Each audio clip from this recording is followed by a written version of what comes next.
All right. Hi, AmyLea. How are you? I'm good. How are you? Doing fine. Thank you. Thank you for coming on the show. I Of course. appreciate Thank you it. for having me.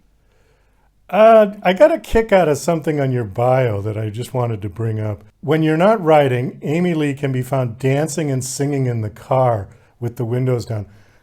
I get the singing part. How do you dance in the car? It's an art. It's something I embrace fully to much of the embarrassment of everyone around me. But I just feel, when you're in the car and you got the music going, there's no better experience than to just let your body move. So I, yeah, I love dancing in the car. I think everyone should do it. And if you see me passing by, we can wave and dance. There's lots of ways to accomplish that. Okay, so you're actually dancing while you're sitting, right? Yes, I mean, look something like this. Little Oh, little little okay. bounce, little groove, anything that makes you feel good. All right. Well, you probably shouldn't buy a van then, or something you could stand up in. I think you'd be a terror to the driver. Yeah. That's true. That's true. You Yeah. got to keep most of your hands on the wheels. One at least, and the other one can kind of get a little funky. I don't know. Well, wait a I'll minute. You're have to. doing this. You're doing this while you're driving. Yeah, but it's not dangerous. It's just it adds a little excitement, a little fun. And don't we all need a little more of that in life? I figure, in a long commute, you got to just really take what you can. You know what? I haven't decided if I want to try it or not. I mean, I'm a terrible dancer in real life, so maybe sitting down in the car, I could be the next Gene Kelly or something. I don't know. You could. And you'd be surprised with how much joy you can bring to those around you because it never fails that I'll be dancing and I'll look out my window to the passenger, or to whoever's in the passenger seat of the car next to me, and they will crack up and start laughing. And I figure, you're welcome. Now you've had your laugh for the day. You can go tell your friends about this crazy lady who's dancing in the car and, brings a little joy. Okay. Well, we all need a bit of that, so maybe there is a purpose for this. Spreading joy one dance at a time. So I happen to notice on your Skype message that this is your debut novel. This is your first one. Yeah. It is. It is. I'm very excited about it. So why'd you decide to write it? Well, I've always wanted to write and I've written a few stories, but I haven't really, taken the plunge and put it out there till now. And this story just really resonated with me. It started with, a few of the kids in my community were tragically taken too soon. And everyone in our community was just so shocked at how these kids, whether it was through suicide or through, drug and alcohol abuse or a variety of different things, how this could happen when they seemed like they were fine. Everything was great. It doesn't happen in our town. It doesn't happen to kids like this. And that's what started the idea for Fine. And I started thinking, man, we've created this culture where we really don't share our authentic selves with one another, and it starts so young, and we miss out on these like beautiful opportunities to really connect with one another and change our lives for the better. So that was kind of the catalyst that made me really start thinking about the idea. And then it just took on a life of its own after that. And so this was the story that really I just knew had to get out there, if that makes sense. So this is a fiction? It is, yes. It's a fictional story. It's a young adult mystery, and it's about a girl who is searching for answers as to why her older sister mysteriously disappeared 6 years earlier. And so it follows Katie Williams, who was 12 when her sister disappeared and is now 18 and still obviously really impacted by that tragedy.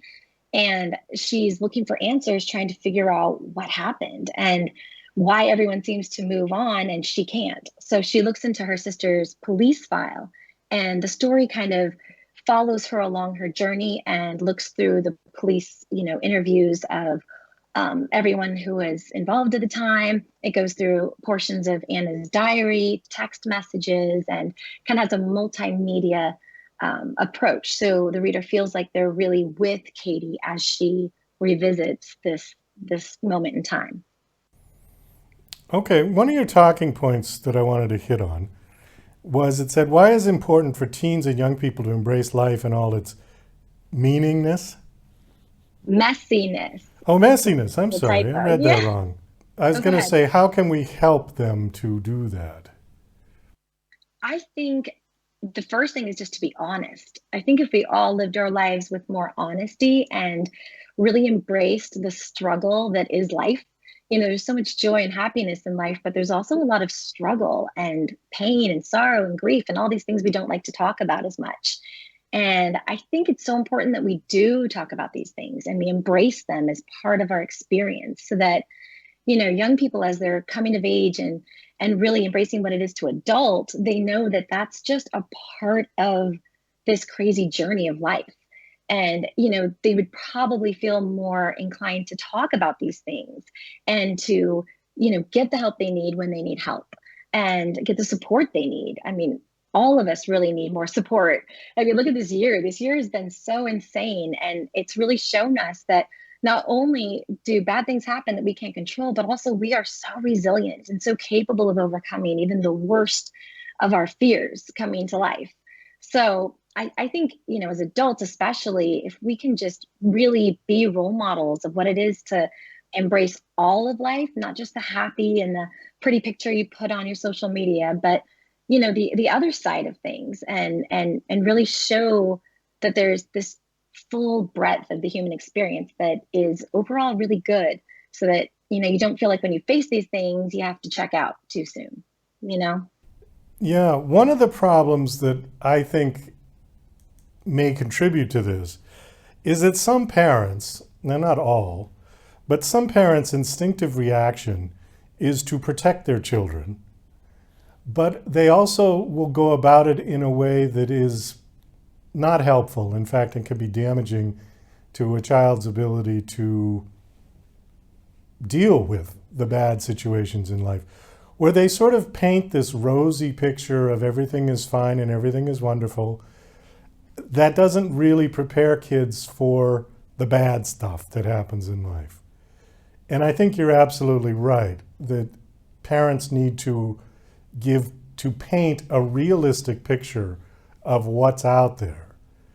Now, I don't Absolutely. know at what point one should start with that. How young should you start those kinds of conversations with your children? What do you think? I don't know. It's something I struggle with because I have young kids, and I remember when they were very little, a friend of ours had gone on vacation to somewhere in South America, and unfortunately something happened, and one of the children got really sick and didn't make it, and it was terrible.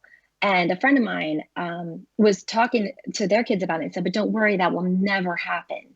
That never happens here where we live, and it never happens to people like us." And she kept repeating this message to, kind of like you said, keep the kids in the bubble of, you're safe, which we all want to do. But at the same time, they went on vacation a couple of years later to South America, and I kept thinking, what are the kids going to think now? Because you just said it only happens there, and what kind of ideas are we planting in our kids' minds without realizing that we're doing so because we think it's a band aid in the moment to make them feel safe. But in the long term, is that really going to help them, embrace the world for what it is and realize that they are strong enough to be able to handle it? I mean, I think that's sort of it's difficult to really pinpoint what age. I think when you know your kids and you also can see their worlds changing and what they're starting to be exposed to changing. I think it really depends on your kids, but I would say it's probably better to burst the bubble a little too soon than to get there too late, which is a scary thing as a parent because it's the last thing I want to do. But I feel like if I was the kid, and I have been the kid in life, and I have arrived, to junctions in life where I thought, why didn't anybody tell me? Why didn't they warn me? It would have been so helpful to know that this was something my parents had struggled with, or, that my aunts and uncles or my neighbors, they had gone through things like this and they made it through. And so can I. And I think that, at any age, whatever, seems appropriate, at developmental ages, I guess. But I don't know. I think I would probably venture to burst the bubble a little too soon, as heartbreaking as it is, just so that kids don't feel so alone. Like, what's wrong with me? Why am I having a hard time with this since no one else is? Right? Well, that's very true. But, where do you start? I mean, do you start with the national news? God knows that's dreary enough on a daily basis. You True. don't want to create problems for your kids to deal with either. No, Um, that's true. That's true. And it is a difficult question. And I, by no means have the absolute right answer. I think everyone's going to come to that point in their own. I think it's more important maybe to have the discussion of trying to bring more of that to the table. And so that, I definitely I want to shield my kids from as much as possible until they're absolutely ready and until, the time comes when they are forced to look at things. But maybe it's just a case by case scenario. Like when things are brought to your doorstep, rather than shutting the door, maybe open it up a crack and let it in and show the kids and yourself that it's okay. It's not great, but it's okay. And I think that's maybe where we start, without any hard and fast rules. Just, when it comes to the door and it knocks, maybe open it up a crack and then decide how much you let in at a time. I would agree with that. I would agree. What happened to those people that went to South America? Did they get malaria or something? Yes, it was food poisoning of some Oh, kind. food poisoning. And Okay. yeah, it was very strange. It was one of those just freak accidents, and they they picked up some food poisoning, but it was a chain reaction of not being able to get transportation to the hospital in time, not being able to get all these just things kind of snowballed, and it was just a tragic, awful circumstance that I mean, I don't think there was much to be done to prevent it. So So they all ate the same thing and they all died of it? no, just Wow. just one, Oh, just just one of one. the children. Oh, okay. Yeah. Well, that's still tragic, No. but I yeah. know. This Yeah. world, I tell you, it's a lot. So your book is called Fine. Hmm. Okay. When was it released? In November, on November 17th. So it's Okay. still a newborn. How's it doing? Have you gotten any feedback, any reviews? I have there's a lot of reviews on Goodreads and more coming in every day on Amazon and Barnes and Noble. And I have to tell you that has been the absolute best part of publishing this book. Just the reviews that have come through and the messages I've gotten have been so overwhelming for me because it's like you send a piece of your heart out into the world, and when someone catches it and really understands it and resonates with that particular part of your spirit, it's just an amazing experience. And to have so many people really understand the messages and the themes involved, I thought was just wonderful, because I really feel like there's so many messages in Fine that need to be heard. And it's a story that is fun and engaging, but it also really makes you think, and it makes you look at your life a little bit differently. And to see that that's actually happening with readers is just, it's the best feeling in the entire world. Like the best. Oh, well, that's super. And especially for your first book, that probably give you a lot of incentive and encouragement to write the next one, yeah? Exactly, exactly. Which I'm itching. I'm halfway through the next one, and it's just all I want to do. All I want to do is write. Well, Emily, we got to wrap this up. Unfortunately, we are out of time. Do you have a website that you want to share? People can check you out, check out the book. Yes, absolutely. It is amyleamurphy.com. Pretty simple, just my name. And I'm also on Facebook and Instagram if you want to check me out there. Okay, great.